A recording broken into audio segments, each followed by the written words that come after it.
name is José Pérez. I do have a collection of poetry that's out on Amazon right now. It's called Till Ink Meets Paper, Poems for Gwendolina, my mommy. And that book is a collection of poetry dedicated to my mother, who was incarcerated on Rikers Island alongside with her oldest son, myself, who was also incarcerated on Rikers Island. So what we're fighting for today is to prevent things like that from happening. Because my mother and I were victims of these systems that we have in place today. So as someone who grew up in the child welfare system and faced the harsh realities of both the youth justice system and the adult criminal legal system, I know all too well how easily young people can fall through the cracks because I lived it. I was once one of those kids who didn't have access to the support I needed. I lacked the resources, the guidance, and the mentorship to stay on a better path.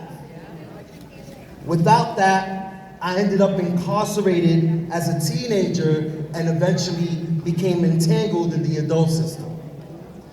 I was in a foster care system from the ages of 3 years old to 16, and then had to do a 20 to life prison sentence at 16 years old. And the truth is, I'm not alone.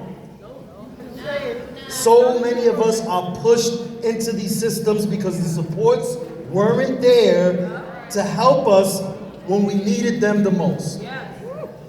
We support institutions more than we support the people who end up in them. That's why I am standing here today as the program strategist of the Children's Defense Fund New York. I am standing here today to advocate for the Youth Justice and Innovation Fund and the Child and Family Wellbeing Fund. These funds represent a critical shift in how we approach young people in our communities. Instead of waiting for kids to fail and fall into the systems, we're choosing to intervene early. We are choosing intervention over punishment. These funds will direct resources to community-based organizations that are trusted by families and know what works. They'll provide mentorship, education, mental health services, and employment opportunities. Everything that I didn't have access to when I was a teenager. My mother's children, 7 out of 9 of them, were taken away from her. The child welfare system intervened into my life, and in the battle between my mom and the foster care system, she experienced a devastating loss. To the point where I find myself in the same cage as my mom. So, I want to express my deepest gratitude to those championing these issues today. Every single one of you, every single legislative leader who came up here and spoke, every single person who woke up early to get on that bus, Brad and his team, everybody at Families Together, and each point of our state, I would like to say thank you for being the champions that you are. I am thankful for each one of you, but like Isaiah said earlier, it's not no time to be sleeping that much. We need to get up here and we need to fight. Because they haven't given us what we need. Another José Pérez can experience carceral systems right now today because we do not have those protections in place right now. I'm tired of coming up here every year advocating for the same thing because it didn't pass the year that we said it was going to pass. When do we want change? Now. So as someone who works for my former teenage self, I can tell you that these changes are long overdue. The Youth Justice Innovation Fund and the Child and Family Wellbeing Fund will build stronger communities, support young people in staying out of the system, and give them a chance to thrive. So let's invest in our young people because they are not only our future, they are our right now. They are our present. We owe them the chance to grow up in a world where they are supported and loved. Let's make supporting our young people our love language. Now, I want to share a poem from my book, and I'll repeat the title just in case y'all want to go and get frisky with your fingers and type on your phone and go on Amazon and purchase a book. It's called Till Ink Meets Paper, Poems for Gwendolina, My Mommy, by José Pérez, myself. And I want to read this poem that reflects our journey and leave you with this. It's called My Mother. So yes, I witnessed my mother taken away from me at 3 years old. So taking anything away from me had become a normal thing.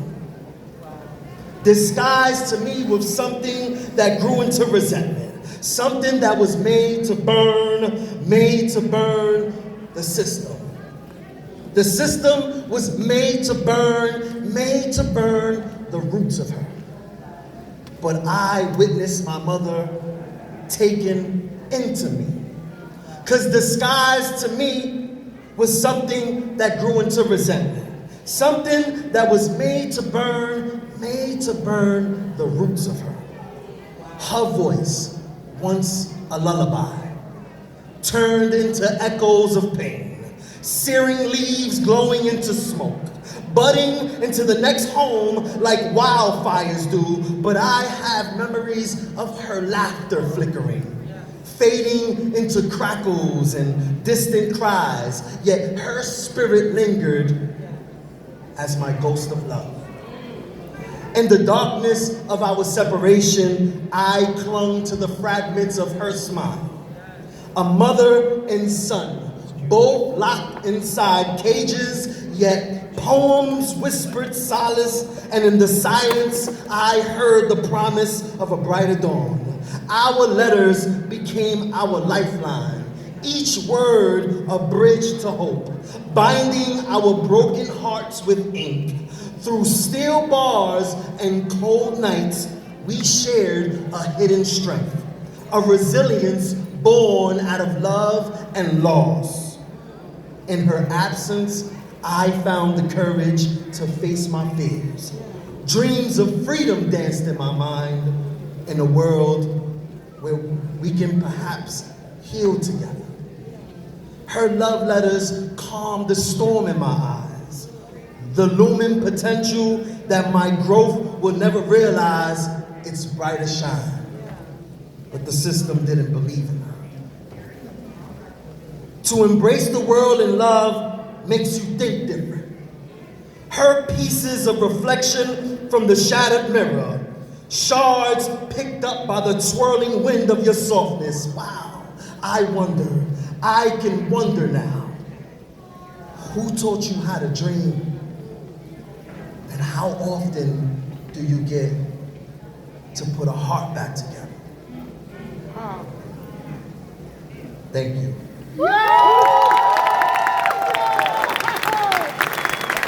My mother, Gwendolina Roberti, was more than qualified to be my mother.